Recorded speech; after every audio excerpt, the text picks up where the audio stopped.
I'll save it for the live. We'll talk then. Well, here we are, live back on the air. How are you, Mr. Mordue? I'm good. I'm good. Are we live? Yeah, we're live. I'm pretty sure we're live. Have we got any listeners with us? Anybody on here joining us? For me, it's a wet winter's day. Yeah, it's a dry summer today here, but it was wet all weekend for the holiday weekend here in the U.S. We had 3-day holiday. Oh, what was your holiday? I didn't realize you had a holiday. Memorial Day. Okay. So just another made-up U.S. holiday, a bank holiday basically, but a lot of people take off. It's it's a picnic at the beach holiday that at least here in my area, it rained the whole weekend. Oh wow. So I ended up actually with a 5-day holiday because last Thursday and Friday I took off to go do the motorcycle training class. Yep. That I had to do in order to get the card, in order to be able to buy a motorcycle, which I bought Friday afternoon on my way home from the class. And I've been riding it around dodging raindrops all weekend. Okay, so what did you get? What did you end up getting? So I ended up getting the Honda Rebel 500. It's a little bobber looking thing, not a huge bike. I looked at Harley, but maybe as a second bike, first time into it after so long, I wasn't going to drop the dime on that. Yeah. Plus, I want something reliable. And it's been a great little bike. And as you can see now, I have to wear sleeveless shirts all the time. It's part of the uniform. Actually, I forgot to go get a shirt for the show, so sorry everybody. My sleeveless shirt, but this is my new look. The bald head. Very nice. Very nice. Well, we've got Andrew and Scott joined us this morning. We've got Greg. How are you? Hey guys. So a couple of different time zones with us online. So we were talking about an online scam that nabbed my ex when we went live. Yeah. And I thought might as well save that story for the group here. But essentially, she had gotten a new job at a company, fresh enroll, small company, maybe 30 people in the organization. Somebody did some research, probably LinkedIn, and was able to see that she was new, right? Because you can, in LinkedIn, you can find people that are new in position. Go look at the company. You can see who the boss is. So and then it doesn't take much to, do a little internet sleuthing to find what the email domain is. Yep. So in about 5 minutes, somebody here's a new hire, and here's the boss, and here's their email domain. So he created an email to her, sent her an email from the boss. Yeah. Now the from line still said something like Gmail or something like that. It was just some crap.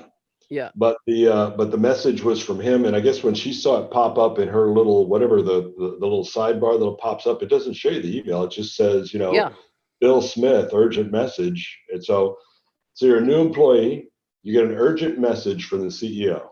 Fuck, I'm opening that.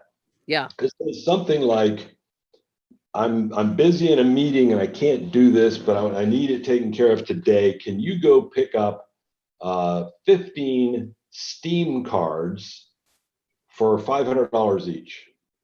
So 15 Steam cards. Yeah, Steam is like a gaming service. Okay, yeah. I know what Steam is, yeah. And you can buy at the store these cards like gift cards, for grandma to give to the grandson. So of course, she replies back. And then he also says something like, I'm not in the office, so if there's any issues, you'll have to text me on my cell phone, but don't call me. And gives her a cell phone number, which again is not a local number. There were a couple of red flags here she should have caught. This is your former wife, right? Yeah. But as a new employee, I think he was definitely honing in on the new employee and her nervousness to make sure the boss was happy. So she hops in her car, takes off to the game store, and texts him and says, how am I supposed to pay for these? He says, well, just put it on your card and I'll pay you back as soon as you get back to the office. No way.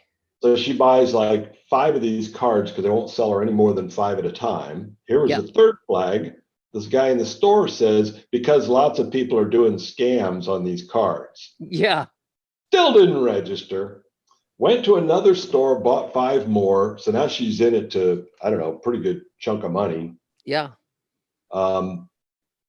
and texts the guy back, says, "Hey, I've hit 2 stores, and I don't even know where another one is." He says, "All right, well, here, let's just save some time. Do me a favor, turn them over, scratch the back, take a photo of each one." And I'm just, because I don't really need the card. I'll just send these people the code, as their, our customers, the code as their gift from us. So it was going to be like a company gift to good customers. Yeah. So of course he sits there, scratches the back of code, takes a picture of every one of them, sends it off to the guy.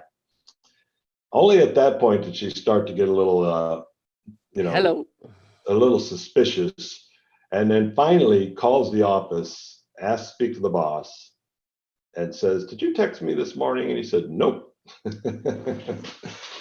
But what a well played. The only stupid part of that whole scam is there was no money involved.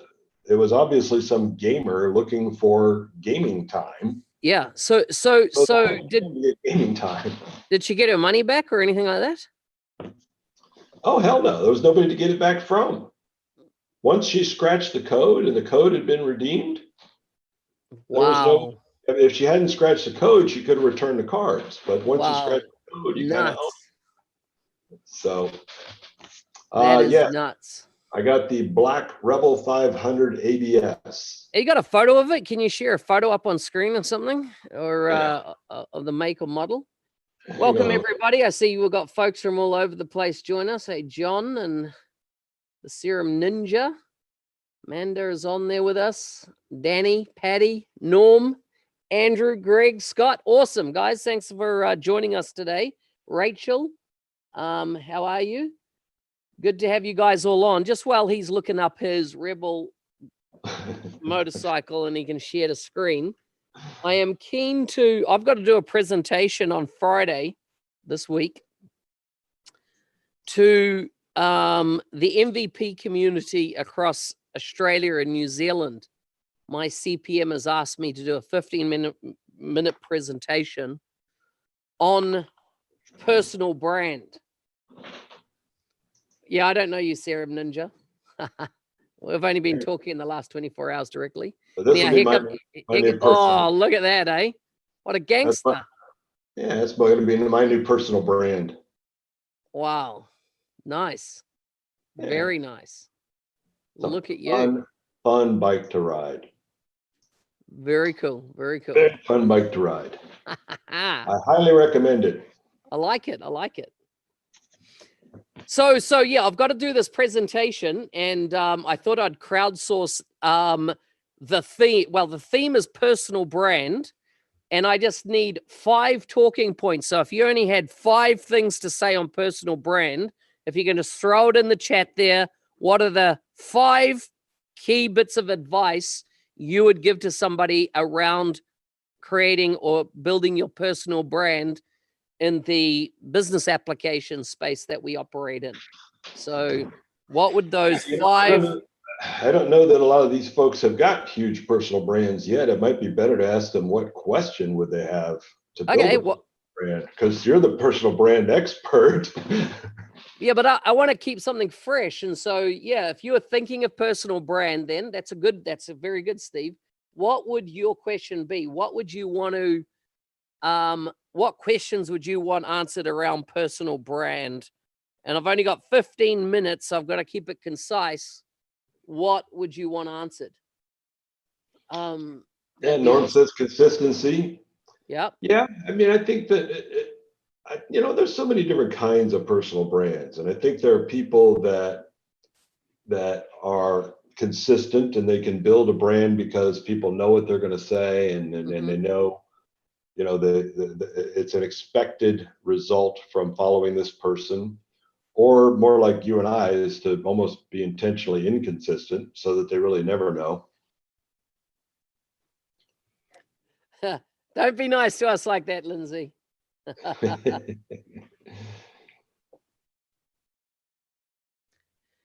Yeah, but I mean, my new personal brand now is going to be the motorcycle. At least till I get bored with it. Yeah, I like it. I like it. I like these good answers coming through there. Quantity over quality.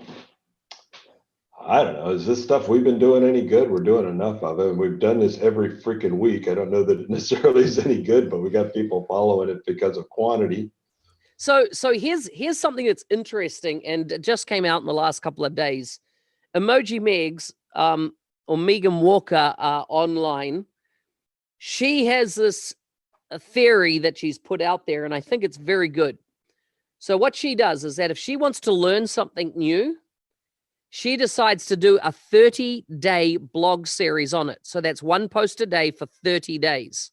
Now you think, if we just look at the timeline of Emoji Megs, she came out with a blog post a couple of years ago showing how you could use emojis in Dynamics. And this one post just went, boom, skyrocketed. And it's Because something you discovered accidentally. yeah. And the thing is that people like, oh, so what that you can put emojis inside Dynamics 365 or PowerApps? Well, it's actually a massively big deal, because what you can do is all of a sudden create a whole bunch of visual iconography, like traffic lights, red, green, yellow. If there's a problem on a record, you can create many visual indicators. So for example, I know, Steve, you did an app for the building industry, Rapid Start for the building industry. And I know that you used a lot of iconography for the various parts of what's involved in construction, right? And for a lot of people, those visual indicators, I don't know, it's like a synaptic connection that fires so much faster than reading, lumber or timber or, a hinge or something, when you can see a picture and bang, you know what it is. And so, it's automatic now. Any IP we're building, we're going straight to the emojis.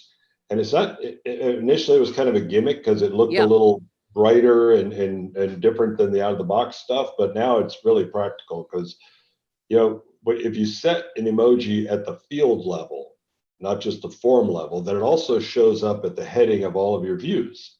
yeah. You can quickly look at the top of the heading of the views, and you can see, like you say, iconography that'll immediately let you know without even reading the words. Yeah.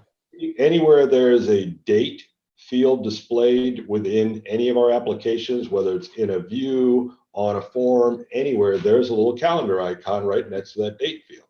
I mean, you could just scan and get these date. It just like you say, the ability to absorb what you're looking at has probably been cut in half, the time it takes to figure out what a field is. Because of that little iconography. Yeah. So I mean, back to the story with Megan Walker, she did this and became famous for it, and then along came Forms Pro, and she just went hard and decided, I'm going to learn Forms Pro. And for a period of time, she does blog consistently on her learning experience, starting from day one, which was she knew nothing. Like, how do I go and get a Forms Pro account, right? And she started this consistency. And of course, what she told me is that all of a sudden she was using Power Automate heaps because of the way it integrates. And she was using PowerApps to extend. And she said her mind just was expanded massively by focusing on this one topic for 30 days. And the beauty is 30 days, right? It's kind of like you're not committing a year. You're not committing 3 months. You're committing 30 days to just go, okay, I'm going to go hard and I'm going to post, not necessarily a lengthy post, but just what am I learning for the next 30 days? And she said what it caused her to do is find out stuff that was just right out on the edges, but has opened up so many opportunities because she so drilled in and explored it. And there was no detailed help articles out there. So guess who's got now the largest traffic around Forms Pro? Her site, right? It is smashed because it's now the authority, and now she's branching into other areas. I've seen people tackle marketing. I've seen people tackle HR, the whole what was talent back then. By this 30-day sprint of just going hard and blogging, and yours might be video, whatever. And so coming back to the quantity and quality question, which sparked me thinking around this, I think that for you as an individual, what quantity does is develop a good habit for you, even though you might be putting out some shit, quality wise. But what it does is your quality, by nature of the quantity you're doing, gets way better. And what I Yeah. found, like myself last year, I went for 8 months where I wrote 2 blog posts a week. Because I hate writing. I'm not a writer. I set myself a goal of 2 blog posts a week, a minimum of 1,000 words a post. Guess what happened? My writing quality improved massively during that 8-month period of doing it. I mean, it helps that your writing quality was absolute shit when you started. Exactly. Not a high bar, right? Not a high bar. Not high bar. It definitely went up. It's like, both of us have a mutual friend, and we won't name here, who's been talking about starting a blog for 4 years that I've known him, talking about starting a blog, and keeps bringing it up. It keeps bringing it up, keeps bringing it up, and always has some reason why now's not the right time. The subject that he wanted to do has been kind of overused, or all sorts of reasons to not even start writing post number 1. So he's never going to have a personal brand. He's not going to have a flag planted around anything at all. And I think that, I love the idea you're talking about 30 days essentially to plant a flag as an expert. And, Yeah. we're all smart enough. If we focused on one particular thing like Megan did and just spent 30 days, we'd be experts at that one thing. I mean, the challenge, of course, is finding enough time to be able to focus on it for, Totally. and really drill into it. Because, for me, my messing around with Forms Pro is I suddenly have a client need or a personal need for a form, and Exactly. Same. I'll Yeah. go fumble around, maybe read a couple of her blogs, enough to be able to solve whatever that issue is and move on. Not an expert, not even close to an expert. I'm not an expert in anything, but. And I tell you what, those that are aspiring for MVP, I mean, she basically became an MVP off of the emoji thing. Because the Forms Pro, she didn't start that until after she was an MVP. I don't know. I know that she did a lot more. It wasn't just one blog post and she went nuts, because she's in the UK market, and the UK market is inherently very, very difficult to become an MVP. Like, there is so much top quality talent. I could reel off 5 people now that I think should be MVP personally in the UK that aren't, and it's purely they're not, because there's so many BizApp MVPs there already, and the quality is so high, and it's just one of, from a CPM perspective, which is a community program manager, there's so many other people, other technologies within Microsoft, Azure, etc., that has also been chased, and Well, it's difficult there. So she did work her ass off to get there, but and definitely, I know, I'm pretty sure she's starting a new series soon, and that's what triggered this tweet that went out. But I've noticed now a couple, and I think they're, in my mind, the names that all jump to mind are all females that have ended up becoming MVPs and have used this, right, I'm going to go and conquer a subject, I'm going to become the authority on it, and I'm going to do it in either 30, 60, or 90 days. And they have literally pulled this technology to absolute bits to understand the limitations, the endpoints, the extensibility, the opportunity within it. And of course, they become gurus on it, right? Yep.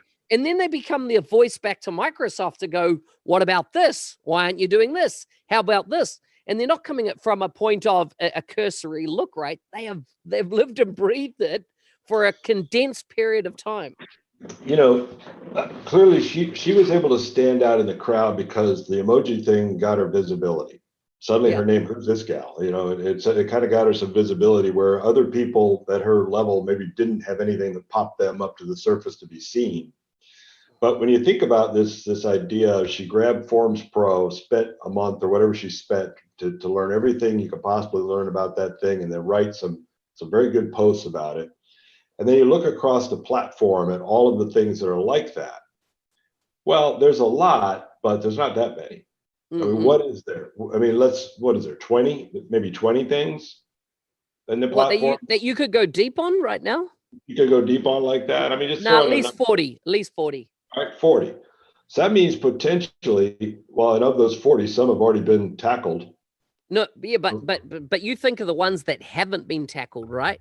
So Yeah. so you think right now, I don't know anybody that owns virtual agents in the world. They're the standout guru of virtual agents. I don't know anybody that's a standout guru of PCF. I don't know anybody that's the standout guru of commerce, Dynamics 365 commerce, fraud protection, RPA. There's so many. I feel Microsoft's releasing so many, but like, if you came along and decided, Forms Pro were going to be your thing, if you tackled us and went hard for 30 days and wrote a blog post a day, didn't look at any of the other content out there, just wrote your own stuff. Because so many people get worried that, oh, someone's already done this, right? You're my mutual friend. Someone else has already done it. Listen, nobody has the voice that you have. This is what I find, or the stories that you're going to tell that puts it across, that to the receiver goes, oh my gosh, that light bulbs it for them. My writing style might be the thing that goes to you, that makes sense to me, where Steve's writing style might be what the hell's he talking about, even though we're both talking on the same subject, right? And this is the thing. I remember, what's that New Yorker that became famous by selling wine online? Gary Vaynerchuk. Gary Vaynerchuk, right? And he's a big brand, vested in a lot of companies. He's always online. He's always testing new social media channels. One of the things he said, listen, if you just put a camera on your life and live streamed it constantly, people will tune in to watch that shit, because people are voyeurs, right? They want to see what someone else is doing. Yeah. So in other words, why do I say this? I'm saying, don't let the excuse of what do I do or what do I create, just get creating. Just decide to own a subject. It might be Power Automate. Now, let's say take Power Automate. There's like almost 6 to 10 different areas you could go deep on now just in Power Automate. If you did a spinoff of Logic Apps, if you did, the acquisition, what does the acquisition mean? Let's pull apart everything that's part of that new company that's been purchased. What about, RPA? All the various pieces of it. There's so much that could be drilled in and written on at the moment. And you could stand out and become a guru. I mean, I note that on here, the CRM Ninja, what's he making a name for himself? Omnichannel, right? He's becoming known as the person that's an authority on omnichannel. Why? Because he's spent the last 2 or 3 months pulling that baby apart, understanding it, understanding the integration points, the shortcomings, the breakage points, that type of thing. He's engaging with the Microsoft product folks when he runs into difficulties. He's creating a reputation around knowing omnichannel and being the guru on it. And I said, omnichannel is I see Sarah Critchley has just done a 30-day series, I think, on omnichannel as well. The thing is that 30 days, I think, is a good way to burn and go deep on a subject and build your reputation around it. You don't have to stay with that long term. You might find it sucks and it's not your baby and you want to move on. Well, I think, we also know guys that have planted flags on portals, right? I mean, there definitely are some things. And I think Nick Dolman, Nicholas Hayduke, right? Both those guys are known as for the portals. When I go out and do a search myself to figure out something that I don't know, you're going to find, even if you do Forms Pro, how do I build Forms Pro right now? You'll definitely find Megan's articles, but there's other ones out there too. Yeah. And if you open up 5 different articles written by 5 different people, there'll be some people that style might speak to you more than others, but mainly what I find is there's the person who really did the homework, explained it thoroughly, clearly, put in screenshots, took the effort, and then the person who wrote a lazy ass paragraph about it. Not enough. I think the key to writing about something like, and what she's done well, is you have to start the topic and end the topic with covering everything someone would need to do. You can't leave all these big gaps in how to get from here to there, because then you just frustrate people. And I think if you want to plant a flag as an expert on a product, don't be fucking lazy, because you can't just toss up a couple screenshots, a couple links and say, there you go. If I can't if you're going to write about a topic and I can't read your post and from the beginning to the end solve my problem on that particular topic, you shouldn't have wrote the fucking thing. Yeah. You know, you gotta close all the loops. You can't leave gaps. You know, and you can't be like, and then go, some other stuff here and come back. Uh-oh. You know, look, I Oh, just typed in Microsoft Forms Pro, case in point, right? Yeah, of course, Microsoft's going to own it up front. So I scroll down here. Look at this, yep. right? On the first page, now look, what has she spun off? A Forms Pro course. Yep. What do we got here? Her blogs. She's done, I think, an epic job of really, good, here we go. 10 ways to use variables in Forms Pro. Look at the quality of these posts here. They're great. Yep. Like you say, they're detailed.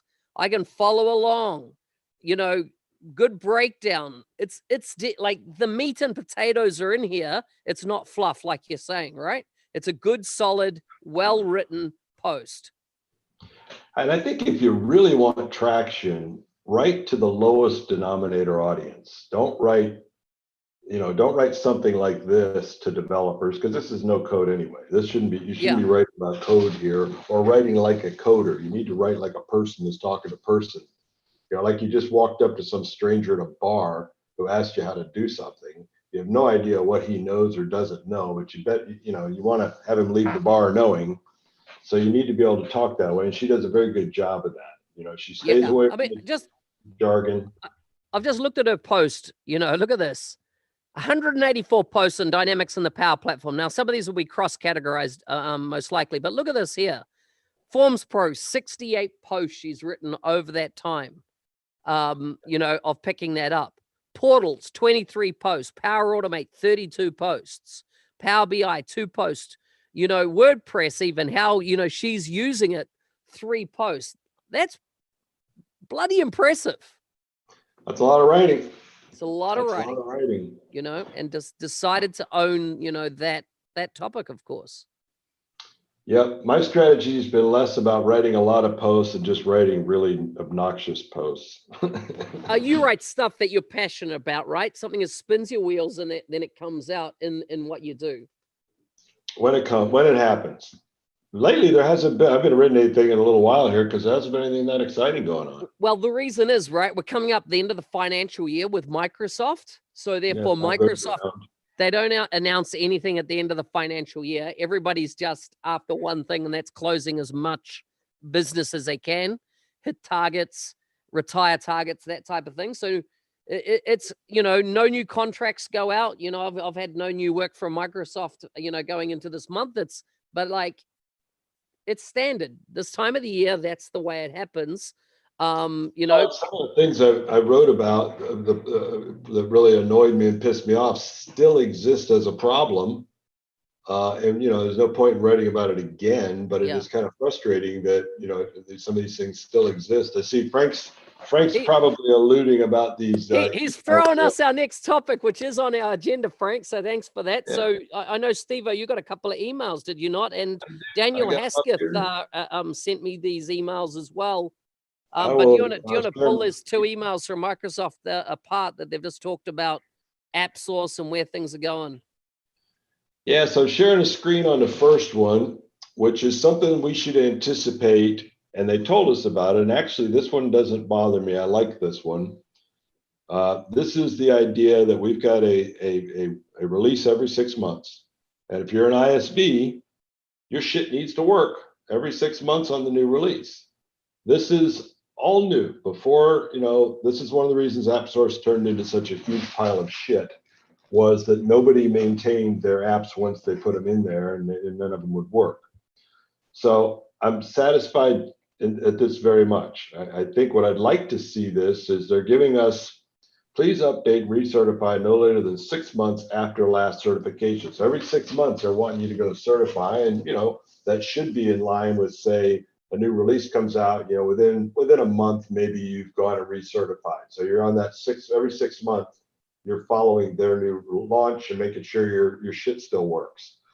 What I'd like to have them do is if you haven't recertified, in some period of time, like, I don't know, maybe 9 months, that they automatically unpublish your shit, automatically take it down from AppSource, which will either prompt you to go do the certification or just forget about it. But otherwise, we're going to get into that same pile of shit. So this is actually good for us as ISVs. Yeah, it's work. I mean, every 6 months, we got to go in and look at our app and make sure it still works. But we would need to do that anyway, right? We're trying to sell this shit to people. We want to make sure it's going to work. Otherwise, why we have them up there? So this is going to be good for the platform. It should be good for AppSource, that people should be able to rely on the apps that are in it. So I don't have any problem with this one. I know there'll be some folks that will. It makes sense.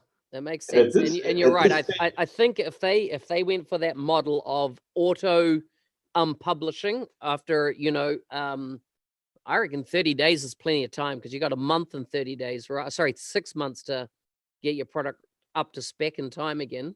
Well, it's actually not that long, but let's say 3 months. But I think, yeah, have a period of time where people can do it, but then auto unpublish, no validating. Yeah.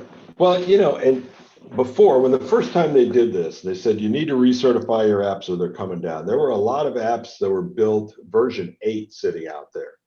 So for them to recertify for the latest version and the unified interface was a huge amount of work for them to do. And a lot of them didn't, but it was a huge amount of work to recertify.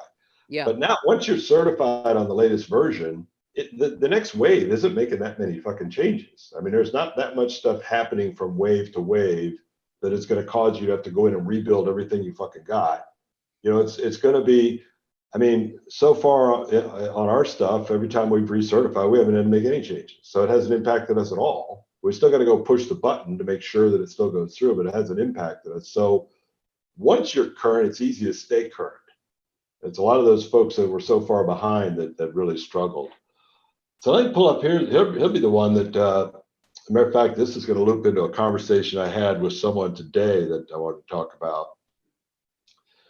So I've got this email. This is the first time I've seen this email from Microsoft. So we are part of the ISV Connect program, which if you are in AppSource, you are also part of the ISV Connect program, or you're not in there. One of the things in the ISV Connect program, when you sign that agreement, you agreed to give Microsoft, a share of your revenue. And I'm receiving this email because I have offers in the ISV Connect program. Yeah. And their records show that I haven't reported any sales of my application in the last 3 months to Microsoft. If this is because you haven't sold any offers in that time, please let us know. So what this tells me is they still haven't gotten the wiring all in place to know exactly what the hell I'm doing. Yeah. How many people are going to go, oh, yes. Yeah. I mean, like, damn, I forgot. That's right. It's a form email, right? And you get so many of these form emails, and you're just on mailing lists. They're not interested. I mean, they're obviously interested in you here because it could be money for them. But 9 times out of 10, right? It's just a auto-generated email that will continue to auto-generate. Yeah, I mean, it did pick up something that's unique to us. It picked up 2 of our apps. I don't know why it didn't pick up any more. And one of them that it picked up is actually free. Our how-to app is no charge, so they're not getting any revenue on that one. So you have a legally binding agreement to report 0. Yeah, right. So that one will be interesting. So one of the things that came up, and this actually came up when they launched the program. They have those 3 what Googs like to call what do you like to call them? Motions, or hell, I can't remember. Let me stop sharing my screen so we can get back to full size here. Yeah. There was connect, extend, and build. Those were the 3. Yep. The 3 paths. And build is basically, build is mostly what we're doing. We're building on the platform from scratch. They actually kind of will extend also, because since we build on the platform, they could actually be installed on top of Dynamics 365 as well, as a potential extension. So we're kind of in 2 camps there with the same piece of IP. The one that was a tricky one was the connect. Yeah. So no question, I built an application on your platform. right? And it'll work on either Dynamics 365 or PowerApps. It's built 100% contained on your platform. Yep, revenue sharing makes sense. You know, I'm building my business on top of your platform, and you're basically renting me the platform, for that rev share. That's how they kind of recharacterize this after it first launched. Remember, when it first came out, it was like a fee, and then it turned into, well, this is the cost to you as an ISV for making a profit on our platform that we provide. And you're generating tickets, you're generating issues on our platform, so this is to compensate us for your use of our platform. Fair enough. That sounds fair. Then you got that third piece, that connect. Think of DocuSign. Think of that's probably a big one that comes to mind. But think of these other companies that have built anything. Yeah. They've built their own platform. They've got their own, everything sitting over here outside. They sell it. People buy it independent of Dynamics all day long. But then somebody says, hey, we should have a connection into Dynamics. Which Microsoft wants, right? Microsoft wants everybody in the world that has a third-party software to connect to their solution. Why? Because it shows they have a rich ecosystem. So here's the question. I'm an ISV and I sell my freestanding service out here to customers for $1,000 a month without Microsoft at all, not dependent on you whatsoever. I'm going to build a little connector, or have some developer build a little connector to make my stuff accessible to CDS. Maybe I have somebody build a little solution that adds a tab for my stuff, or whatever the hell it's going to do in your thing. And now you think that you should get 10 or 20% of the $1,000 I was going to get without you? Yeah. Well, the first answer to that when I asked it when this thing first launched was yes.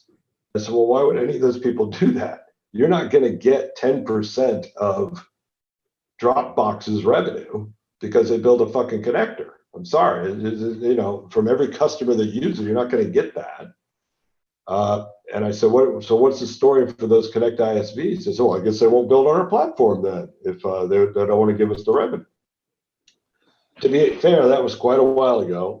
And there are some of those Connect ISVs that are out there. So I need to go get an update, and I probably will, on how they crack that nut.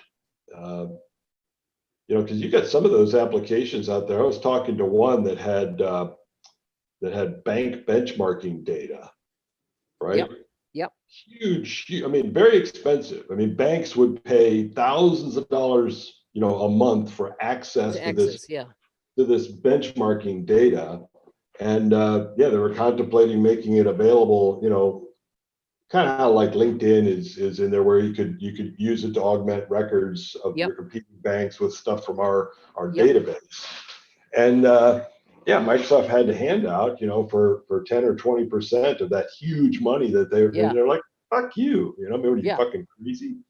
So this is where they need some innovative thinking. They need some young, modern thinking that is not stuck in the stone ages of how shit used to be done and how you used to gouge people and stuff like that, right? In a SaaS-enabled world of, the connections become the power. It's not about trying to monetize other people's IP when in that connector state and scenario. So another question we had come through, was from Mark Wolnick, which was around, he's been looking at Dynamics 365 Commerce as well as fraud protection. And fraud protection, for those that don't know, was a product built out of Microsoft's internal IP. So they use fraud protection across all their assets to make sure that people aren't defrauding Microsoft, particularly across their digital store assets and other platforms like Xbox and various app stores that Microsoft has. One of the things he said was, why doesn't Microsoft use Dynamics Commerce for AppSource? Because Dynamics Commerce is a very good, robust product. It has history on other areas, but to my knowledge, it wasn't built out of Microsoft using it internally. And when I was talking to Muhammad Alam, which is a podcast coming out in June that I had with him, they're seeing a massive uptake in Dynamics Commerce. They've only got a few case studies out there, and I think it would be a great test platform, validation platform for AppSource. Putting it in there, I agree with them that that it could be a valuable tool for Microsoft to really get their teeth into it and use it on a day-to-day basis to run the AppSource marketplace. Anything than what's there is going to be an improvement. I mean, we're talking about dog fooding, right? Dog fooding your own product, using it yourself. And Microsoft has done, a lot of dog fooding on a lot of stuff, but frankly, some of their dog food tastes like shit. Yeah. And they're not going to eat it. And they're just not going to eat it.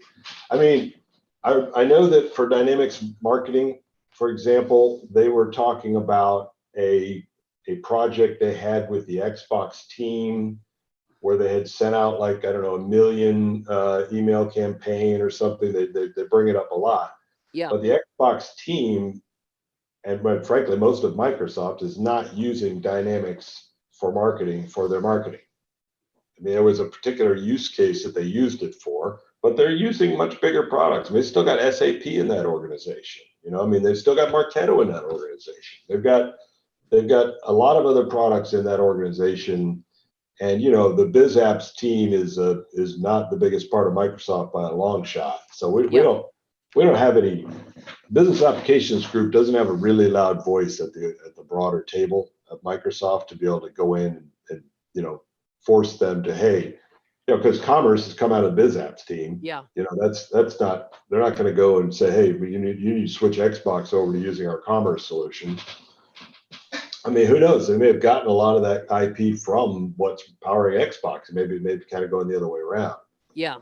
But then think about AppSource, which already so far Microsoft has proven consistently they don't give a fuck about, other than to talk about. Who the hell's going to pull the trigger to invest in rebuilding that whole thing on the new commerce platform? Who's going to pull that trigger? They believe. But I mean, the current platform's broken, right? The current platform's not working. I mean, there's been a lot of feedback that AppSource is a broken system, and I mean, define broken. Could a customer go to AppSource, find one of my apps, and reach out to me about it, or do a test drive of it, or install a trial of it? Technically, yes, they can. If they know what they're looking for, if they know about your product in advance and they're going there. If they don't know your product exists, they're going to go in there and they're going to fluff around with a whole bunch of apps totally unrelated to what you are. And good luck if they find you. Good luck. However, I mean, the same can be said for any marketplace. I mean, when I log into any marketplace, it doesn't know what I want. Hang on a second. No, you go to Apple AppSource. Sorry, you go to Apple AppSource. You go to our iTunes on Apple, right? Yep. It knows what I'm interested in because it knows what I've been interested in. It understands me. It says, hey, this app is freaking awesome because everybody like you thinks this app's freaking awesome. And I see you've bought these 10 other apps. Therefore, this app is right down your alley. Like, it's smart. They've nailed it. Yeah, I don't know if that applies as well to AppSource or even App Exchange at Salesforce. I mean, I think you've got to. I mean, it could. I mean, and we've actually, I've been talking to the AppSource team lately about some fairly heavy plans they have, and one of them I talked about was, you guys are what, the biggest AI. I mean, you blow a horn about being the biggest AI, thing on the planet here. Why don't we have some AI built in? Why can't AppSource already know, what my security role is, what my job is, what licenses I already have? Why can't it already know these things so it's not wasting my time and do some filtering? And they're like, we don't even have that on the radar, but I think they got too many other things. I mean, the challenge with AppSource is a couple of fundamental things were broken. If they fix those fundamental things, then it would just be a shitty marketplace. Instead of a super shitty marketplace. So let's get it from super shitty to just shitty, and then we can work on getting it to be unshitty. But the first step, and they did some work on the search algorithms and stuff. I still don't. It needs a UI refresh, but I don't know that it needs a rip and replace with commerce. If I were Phillips, I wouldn't pull. I'd say, you know what, let's fix it. Just spend some money and fix it before I rip and replace that whole thing. Because AppSource doesn't just run business applications. The same engine is behind the Azure Marketplace. That's all this all came from Azure Marketplace. It's the same backend they're using. Yeah. It's just AppSource is a different door onto that same platform. And this actually works for Azure. The Azure ISVs are doing fine with AppSource, but their target is different, right? They're targeting a technical audience, not a business audience. Exactly what they're looking for. Yep, exactly. And knows where to find AppSource. I mean, whereas BizApps is targeting line of business owners that don't even know AppSource exists, and wouldn't know how to find it if it was stuck in front of their face. Yeah, so true. So true. So we got a couple of comments up here I don't want to ignore. Need to keep Power Objects looking at competitors' IP every 6 months. Well, you and I were talking before we went on about IP and some of the challenges for IP and some of the stories that we've heard and been familiar with. And I think one of the biggest excuses, I mean, frankly, IP builders are full of excuses why not to build IP. It's kind of like these personal brand people that have every excuse in the world not to write their first fucking post. I mean, if you're just going to come up with a bunch of reasons why you shouldn't build that piece of IP because somebody will steal it or somebody will copy it or somebody will something or another, well, then you're not ISV is an entrepreneur. Yeah. You're not an entrepreneur if these are the thoughts that come into your mind. The thought that should be coming into your mind is, I see an opportunity. Yeah, other people are going to see it too. And they're really going to see it when I build some fucking IP and shine a flashlight on it. Then they're really going to see it. They're going to come. They're going to come unless it isn't important. So at that point, the IP becomes irrelevant. What's relevant is the brand recognition, the customer references, whatever you were able to generate as a head start before Power Objects comes and knocks it off, or somebody else comes and knocks it off. Because if you can't get, I mean, like we said, nobody would start a new search engine today. Nobody would build a search engine. It's not possible. But when you're looking at this IP, there's every excuse in the world to not invest the time and energy to build IP. And those are the people that will never build any fucking IP. Yeah, I like that what Mando says there. I've always noticed Salesforce Exchange really tries to sell the ISV's product. I mean, generally in looking for that, what the company or product may have. And I think, what Salesforce have done is consistently got this right for years and years and years. There's a reason for that, though. It helps them sell their product. No? Yeah, my back froze for a second there. My back froze. Yep, you're back. I think what Salesforce understands is that they have essentially a platform. I mean, Salesforce.com, their Sales Cloud, Marketing Cloud, and Microsoft's offering. Yep. They're very similar. They're platforms. What makes them sticky, if I have Salesforce.com, Sales Cloud, and all I'm using it for is sales out of the box, I could jump to Dynamics tomorrow. If I use Dynamics Enterprise Sales, I could jump back to sales. Nothing made this thing stick on me. Yeah. But once you get an ISV who's taken that platform and gone vertical with it, and you get that entrenched in some vertical organization, and Microsoft, I mean, Salesforce is probably the ones laughing their asses off the most at this whole AppSource debacle, because I'm sure when AppSource launched, Salesforce, like a lot of folks out there, was probably thinking, "Uh-oh, here comes Microsoft coming around the far side of the track with this app." But now they've watched this thing go by 4 or 5 times and said, "This thing's a dog," so they're not worried about it at all. But they know that if they can get a customer, fuck Salesforce, buy this HRIS application that runs on Salesforce. Deploy this HRIS application in your organization, get all your employees in it, get all your records, get everything in there. You ain't going nowhere. Yeah. You're not going anywhere. Totally. And that's why people have built big businesses. I mean, my understanding is there's at least one company that's become an $800 million business in AppSource, and maybe even one or two have become billion-dollar businesses that have been in AppSource. Huh? In App Exchange. Yeah, an App Exchange. Sorry. Yeah. What? What? That'd be breaking news, right? If it was That would be breaking news. I mean, Salesforce pushes the ISV because every single ISV deal includes Salesforce licensing. They're selling their own stuff. They're just using the ISVs as a wedge to do it. And especially when they're coming up against Microsoft or any of the others, if they've got a strong ISV and say HRIS, and the competition is Microsoft, fuck yeah, they're going to bring that ISV in, and they're going to drive that wedge and push everybody else out because the IP is good, it's specific, it's vertical, and Microsoft occasionally seems to. It's like we talked a while back about the whole SMB motion. Like every year we get a new person in charge and they think they've discovered the pot of gold. And it's the same fucking pot of gold they're all looking at. Well, the same thing happens with the ISV stuff. Phillips and Company, every year they pop up and say, Salesforce is killing it with ISV. We should really double down on ISV. ISV could make a huge difference in this whole trajectory of this business. And they talk that. And then they turn around and don't do shit.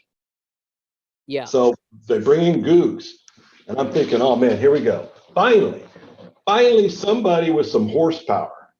Finally, somebody with a horsepower. He's old line Microsoft. He doesn't really want to listen to any partners. He already has it all figured out. Knows everything about. Doesn't know anything about what we're doing at all, but already knows everything that we need. Doesn't take a lot of advice. Not interested in a lot of advice. Comes in, and the first thing he does is introduce revenue sharing. Yeah. And now he's retiring, so it looks like that'll be his primarily. The only thing he really did was to come into this already fucked up ecosystem and say, oh, now you got to pay for this fucked up ecosystem. And by the way, see you later. I'm out of here. Yep. Yeah. No, it's definitely been a whole misfire the last 12, 18 months, I feel. Not much value's been added. You've got nobody clamoring to go, oh, let's get my software up there and make a name for myself in that space with what's being produced. Once again, the people that broke it can't be the people that fix it. Well, they're not, because the people that broke it and the people that fix it change every fucking 6 months. We keep getting new faces. Yeah, but they're not experts. Didn't you say that one of the janitors from Amazon have come across to AppSource now and are working on it? So I don't know. The team, I met with the team that's responsible for AppSource. There's about 8 or 10 of us on a call, and they were all, they all thought they really had a good handle on it. But I predated all of them in AppSource. None of them were involved at the beginning, so they've kind of come on over the years. The most recent hire was someone from Amazon Marketplace. So again, I know you like to joke that he was probably the janitor. I'm hopefully not the janitor. I don't know what the guy's. What his stuff is, but so there's that's been the problem with AppSource. It's always given me some reason to hope, and I'm an eternal optimist because I am an entrepreneur. I always see a reason why it will work, not why it won't. But then they just continuously let me down. They should stop talking about what they're doing. Make it something so amazing that other people talk about what they're doing. They're doing that in other areas, right? It's so much fatigue now. So much fatigue. Well, for those that have been in the channel for any period of time. But of course, what they do is that they get these ISVs to get up on stage at conferences and stuff, say how amazing it is. And of course, like if you've been around this ecosystem, there's no such thing as a testimonial on stage that's not there because a backhander hasn't happened. And a massaging of the truth has been done. Are you talking about my keynote with Cecilia at UG Summit? No. Yeah. There's always been some form of massaging. Come and say good stuff about you. Be free marketing for you. It'll get your name up there. By the way, here's, your license is comped for the next year. Blah, blah, blah, blah, blah. There's always quid pro quo in this game. And if anyone just thinks that, someone's jumping up on stage out of the goodness of their heart to say how good Microsoft is, it's if what you're saying is that Microsoft could purchase a person like me, my opinion, to change it into what they would want, Where do I sign? Where do I sign? I would be signing in a minute. Exactly. Of course, then I'll turn around and write a blog post the next day about it was all bullshit. But Exactly. Hey, one thing we're almost up at time here, and it's been a good conversation. Thanks for everybody that's commenting. We got 5 more minutes. You got something you wanted to cover in 5 minutes? Yeah, DCI, Ah, Dynamic Communities International. Like, I think, was it this week that we got an email saying that Barcelona is off? You know, up till last week, I was speaking in Barcelona next month, but they've obviously decided that it's not going to run. Hey, I can tell you on that one. They had UG Focus that was supposed to be in Denver, turned into a virtual event, and I was going to speak at that, and I forgot. So what's happening? I was a no-show. I was a no-show at my session. Yeah. My understanding, this event is still $1,000 per head to attend, and they've now gone virtual. So I think that the focus one was $400 or $500 or something to do this. I thought it was 600 was the focus one. 600 US. $600, and yeah, I mean, I hope I was the only one who did a no-show. I just had a calendar mishap and never got on my calendar for some reason. You know what? If any on my calendar, it don't fucking exist. Yeah. And for some reason, it did get on my calendar, and I completely no-showed for the session. She reached out after and said, "Hey, we have one guy who was really, really interested in your session. Would you be willing to do a webinar?" Yeah. And I said, "No." For one fucking guy? Yeah. I'm going to blow an hour of my time, not taking into account the prep time, for one dude. Nah, you got to be kidding me. I don't know. Yeah, I just it's a hard. I'll tell you what, the virus. I think the virus has exposed some weaknesses in different organizations that were susceptible, and clearly DCI, who was already kind of trying to find their way before this. I mean, you were talking to them before all this virus stuff, and they were then they were trying to find their way, and then get hit with this thing. I mean, talk about there's the unprepared getting hit with the unexpected. Yeah. I mean, just bam, bam. I don't know. Did you see how many people attended Build last week? I did not, but I thought I heard a big number. So last year, 6,000 people attended Build. This year, 250,000 people attended virtually. I tell you what, if I'm Microsoft, 250,000, 250,000 people attended that 2-day event because it was virtual, rather than have to fly into Seattle for it. Mate, they're never going back to in-person again. No, not when you can pull those numbers for the virtual event. Yeah, I mean, I wonder how many of those attendees signed up and didn't go to a session, or maybe only went to one session, but still, or how many of them were able to sign up and go to sessions because they were working from home and not in an office where they might not have been able to, but still, with those kind of numbers, there's no way they didn't get more eyeballs than they would have in person. No way. Yeah. And how, back to DCI next month, the problem is they're now out of cycle. The release wave is well done and dusted. All the news is out there.